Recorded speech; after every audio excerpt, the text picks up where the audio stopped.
Bonjour à tous, c'est bien. Bienvenue dans ce deuxième live du mercredi de la rentrée. Alors, je m'excuse d'être un petit peu en retard, j'avais dit 12h45, mais j'ai eu un imprévu et j'ai préféré décaler le live plutôt que de l'annuler. Donc voilà, alors il est 13h25 à mon horloge, je vous dis bonjour et je vous pose la question, avez-vous déjà été confronté à cette phrase qui dit « Il vaut mieux trop d'amour que pas assez ». Voilà, ça c'est la question que je vous pose aujourd'hui. Qu'est-ce que vous pensez de cette affirmation? Il vaut mieux trop d'amour que pas assez. Et qu'est-ce que ça peut créer dans la vie finalement d'avoir trop d'amour ou de ne pas avoir assez d'amour? Est-ce qu'il y en a un qui est mieux que l'autre? Est-ce qu'il y en a un qui vaut mieux que l'autre? Ça, c'est la vraie question qu'on peut se poser. Et justement, je me suis penché un petit peu sur la question. Alors, pour ceux qui ne me connaissent pas, je suis JP, je suis coach professionnel certifié, je suis fondateur du mouvement Rente à vie sublime. Et aujourd'hui, ce live, il est consacré à l'estime de son enfant, l'estime qu'il peut développer et aussi toutes les relations que vous pouvez avoir dans votre famille, dans votre communauté ou dans votre travail ou à votre travail, bien que le lundi matin est plus destiné à travailler les relations du travail. Alors, travailler les relations du travail, ça c'est top. Donc oui, est-ce qu'il vaut mieux avoir plus d'amour, donner plus d'amour que pas assez? Ça, c'est une vraie question. Je serais curieux de savoir ce que vous en pensez, vous. D'abord, signalez-vous si vous êtes connecté. Je vois qu'on est déjà 7 ou 8. Donc, signalez-vous. Bonjour Maria, bonjour Fleur de Sable. Ouh, quel joli nom. Bonjour à tous ceux qui sont connectés. N'hésitez pas à me dire d'où vous êtes. Et de me dire aussi, je vous en remercie à l'avance, qu'est-ce que vous pensez de cette phrase? Vaut mieux plus d'amour que pas assez. Alors moi, j'ai envie de vous parler de ça aujourd'hui. Je lisais donc Psychologie Magazine a sorti un hors-série sur l'estime de soi et je lisais le témoignage d'une maman en fait qui racontait que elle avait tendance à être surprotectrice, elle avait tendance à trop couvrir d'amour son enfant.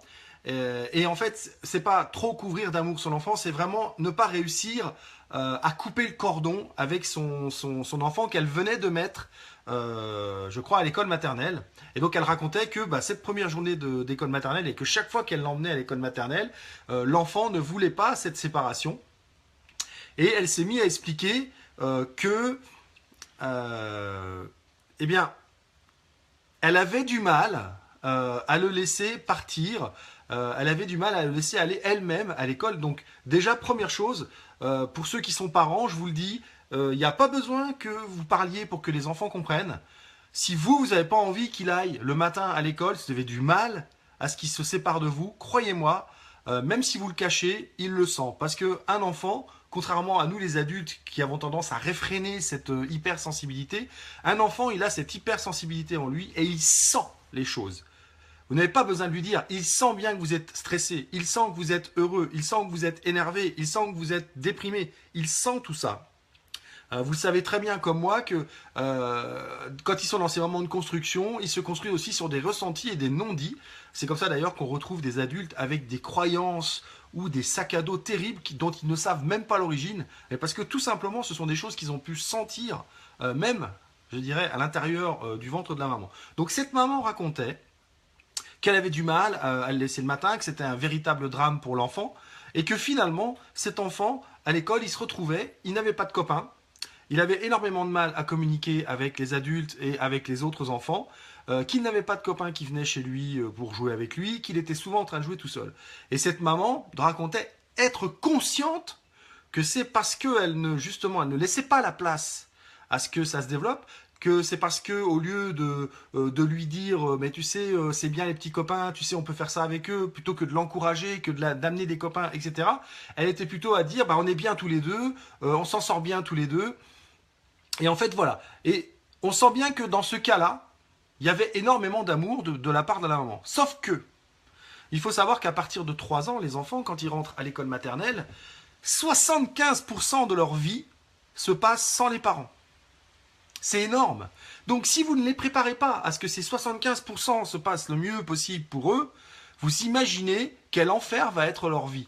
Donc c'est important d'aimer ses enfants, mais c'est important de ne jamais être dans l'excès.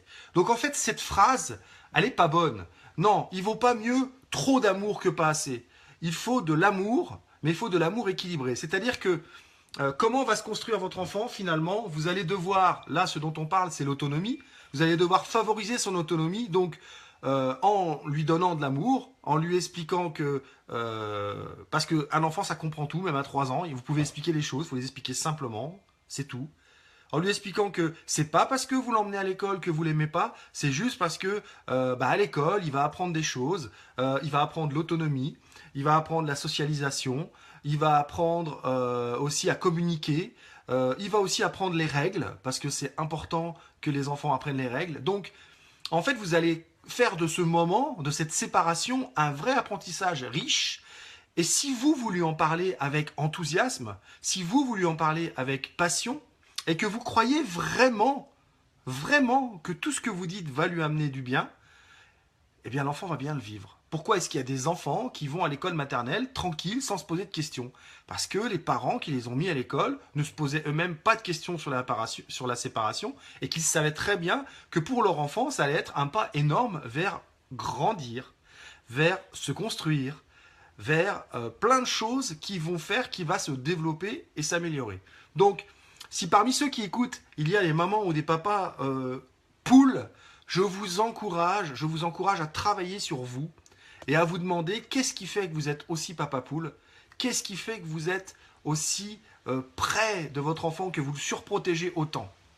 Demandez-vous quelle est la partie de vous qui fait ça, quelle est la partie de vous qui vous pousse à le surprotéger, parce que vous ne lui rendez pas service. Il y a des études psychologiques qui ont été faites, on le sait de toute façon, si vous couvez vos enfants, si vous ne coupez pas le cordon, ça ne peut pas être bon pour eux. Ce qui est bon pour eux, c'est de se développer par eux-mêmes. C'est d'apprendre des choses par les erreurs. Et les erreurs, on les fait quand on se retrouve un petit peu lancé dans le monde. Ah, alors, là, je dois réagir. Aïcha, je ne suis pas du tout d'accord avec ça. On souffre de trop d'amour. Peut-être tu ne connais pas la dépendance affective, mais je peux te jurer qu'on souffre de trop d'amour. On se sent. Peut-être que la personne qui donne l'amour souffre pas, mais en revanche, celle qui la reçoit trop, elle est étouffée, elle est envahie, elle se sent emprisonnée dans un carcan d'amour. Et peut-être que ça se ressent pas dans les premières années, mais si tu savais, me permets de te tutoyer Aïcha, si tu savais le nombre de clientes que j'ai qui sont étouffées par l'amour qu'ont pu leur donner leurs parents, tu reverrais ta phrase tout de suite. Non, non, non, trop d'amour. Le trop, de toute façon, le trop et le pas assez, donc le trop et le manque, c'est handicapant, c'est nocif, ça n'amène que des toxines dans la vie. L'équilibre, c'est, vous savez, c'est le yin et le yang, c'est le chaud et le froid. Vous ne pouvez pas connaître et vraiment apprécier l'amour si à un moment donné vous n'en avez pas un peu moins. C'est là où il faut savoir juste donner justement dans l'un ou dans l'autre. Finalement, vous allez mettre votre enfant à l'école le matin, je reprends cet exemple, donc vous allez en quelque sorte, pour lui, vous allez le laisser, et c'est pour ça que quand il va rentrer le soir, il sera super heureux de vous voir. À la fois, au bout d'un moment, il va être un petit peu déçu de laisser ses copains, mais il sera quand même content de vous revoir. Là, je parle jusqu'à la fin de l'école primaire, parce qu'après, quand ils grandissent, bah, ils prennent plus d'indépendance et ils sont plus conscients que vous les aimez, que c'est pas parce que vous les mettez à l'école que vous les aimez pas. Mais dans le premier âge, je dirais à 3 ans, quand ils rentrent à la maternelle, c'est hyper important. Alors, une petite précision, pourquoi je me mets à vous parler des enfants etc., des relations, parce que bah, j'ai été enseignant pendant 20 ans, j'ai été aussi papa en couple et papa solo, parce que ma femme est décédée, pour ceux qui me connaissent, vous le savez, donc je me suis retrouvé tout seul avec un petit garçon de 7 ans, donc j'ai eu à faire des découvertes. J'ai envie de dire que mon métier d'enseignant m'a quand même pas mal servi à affronter certaines difficultés. Je me suis aussi formé au coaching, donc j'ai appris aussi des choses pour essayer de ne pas faire trop de bêtises. J'en ai fait, mais en tout cas, aujourd'hui, je suis fier d'une chose. Vous savez quoi? Quand Théo était en fin de lycée, quand il a fallu choisir, donc c'était il n'y a pas longtemps, hein, il a fallu choisir son orientation, il a fallu qu'il choisisse ce qu'il voulait faire en fac. Eh bien, avec ma femme, on l'a laissé choisir exactement ce qu'il voulait. Je vous assure que pour la majorité des parents de ses copains, nous passions pour des fous furieux. Non seulement il a choisi ce qu'il voulait faire, donc on l'a absolument pas orienté, Il a dit, au départ, il voulait faire une école, un petit peu de commerce, donc il a postulé, il n'a pas été pris, et il a choisi socio en deuxième. Donc il fait une fac de sociologie. Et il habite tout seul à Rennes, alors que nous, on est à Paris. Donc je vous jure que pour la majorité des parents, on sortait complètement du cadre sociétal où on dit que on doit faire en sorte que son enfant il fait le meilleur choix, celui qui va soi-disant lui ramener le plus d'argent, soi-disant lui faire une plus grosse carrière, soi-disant le rendre le plus heureux possible. Eh ben, moi j'ai pris le parti de le laisser choisir parce que il choisit et s'il se plante, il comprendra qu'il a fait une erreur tout seul. Il pourra pas se retrancher derrière oui mais mes parents m'ont poussé, oui ceci. Non, il saura voilà j'ai essayé, j'ai choisi d'essayer ça. Je me suis planté, c'est moi qui me suis planté, et il pourra tirer un apprentissage. Eh bien, mettre son enfant à 3 ans à l'école, et être capable de couper le cordon, c'est donner la possibilité à votre enfant d'apprendre par lui-même. Et ça, c'est super important. Voyez vous-même, je suis sûr qu'autour de vous, vous avez des amis qui vous donnent des conseils, il faut faire comme ci, il faut faire comme ça, ah tu devrais faire ça, ah tu sais, moi j'ai fait ça, ça a marché. Eh bien, je suis persuadé que c'est quand vous vous mettez à faire votre propre choix de comment vous devez changer les choses que ça marche. J'en suis sûr et certain. Donc, eh ben, arriver à ne pas donner trop d'amour et à ne pas couver ses enfants, c'est pareil hein, avec les ados, avec son mari, avec sa femme. On peut couver beaucoup de monde. C'est pareil dans une entreprise où le patron il va couver ses employés, il va pas les laisser prendre de risques. Et puis finalement, bah, il donne beaucoup d'amour, beaucoup d'attention à ses employés, mais ses employés, ils sont pas heureux parce que ils peuvent pas laisser parler leur créativité. Ils reçoivent effectivement beaucoup d'amitié, beaucoup d'appréciation, mais d'un autre côté, on leur laisse pas le moment, on leur laisse pas le temps de s'exprimer. Vous allez me dire, l'inverse existe aussi, même plus souvent qu'à son tour. Mais vous voyez bien que donner trop, c'est comme ne pas donner assez. C'est exactement le même préjudice. Sauf que ben, c'est un petit peu, vous savez, le même truc qu'avec le jugement. Parce que on est là, quand on donne son avis et que cet avis ne plaît pas à celui qui le reçoit, qu'est-ce qu'il dit? Il dit ouais, tu me juges, t'as un jugement. Oui, mais quand il vous dit c'est super ce que t'as fait, c'est un jugement aussi. Hein. Sauf que là c'est positif, alors comme c'est positif, bah, on reçoit ah oui, merci, etc. Mais c'est un jugement. Et oui, quand on exprime un avis, on juge les personnes, que ce soit positivement ou négativement. Eh bien, c'est pareil. C'est pas parce qu'on donne trop d'amour que c'est bien. C'est pas mieux que de ne pas donner en assez. C'est vraiment dangereux pour le développement et de l'expression de celui qui reçoit cet amour.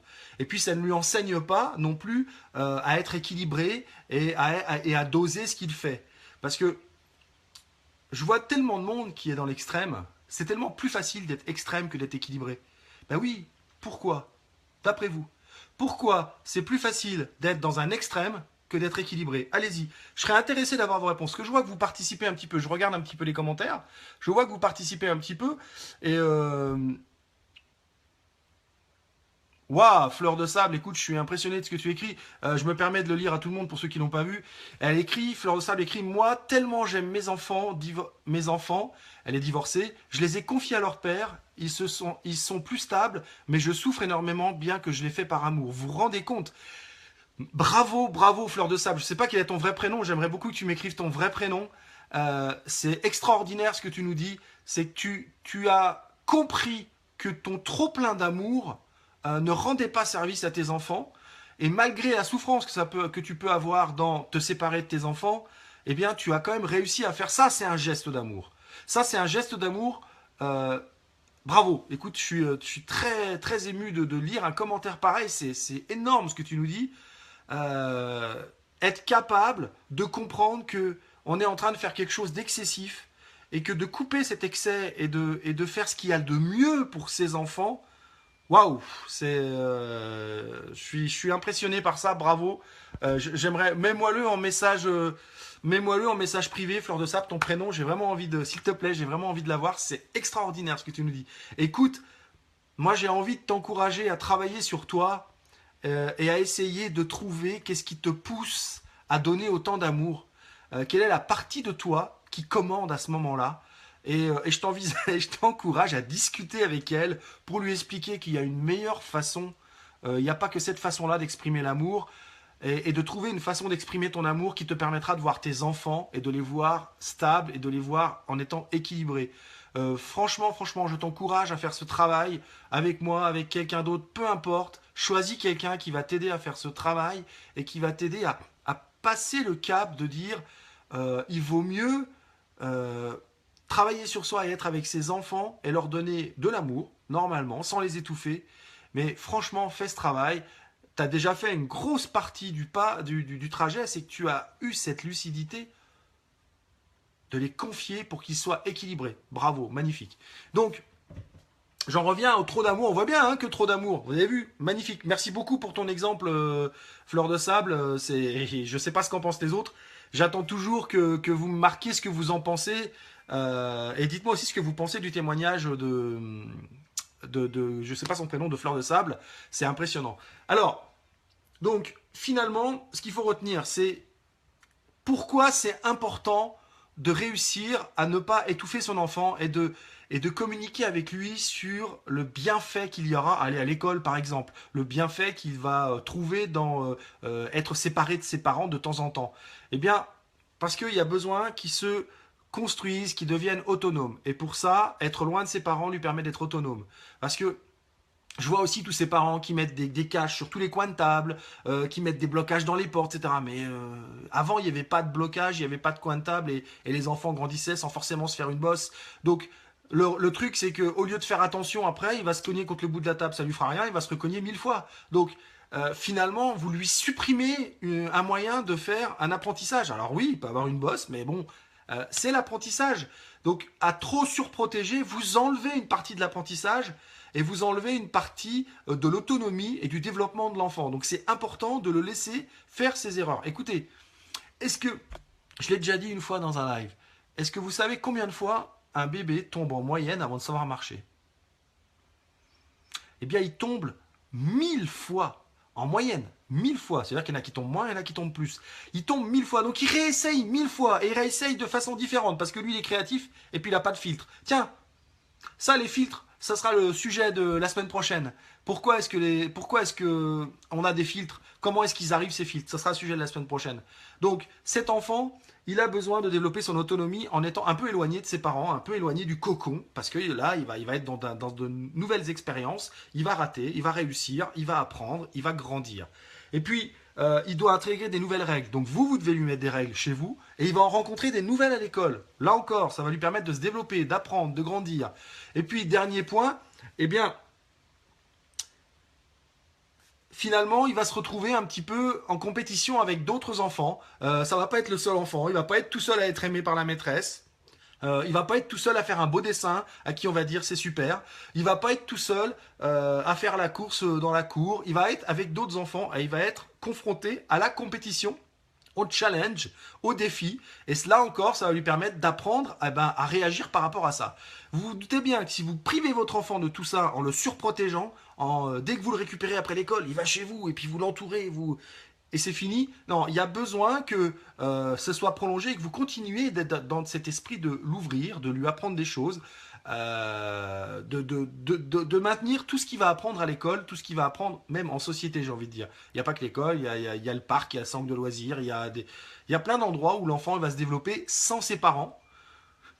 Et avec ses parents aussi, c'est possible d'être avec lui au parc, d'être avec lui à d'autres activités. Mais voilà, variez un petit peu les activités, laissez-le entrer en contact avec la société, ne le couvrez pas d'amour.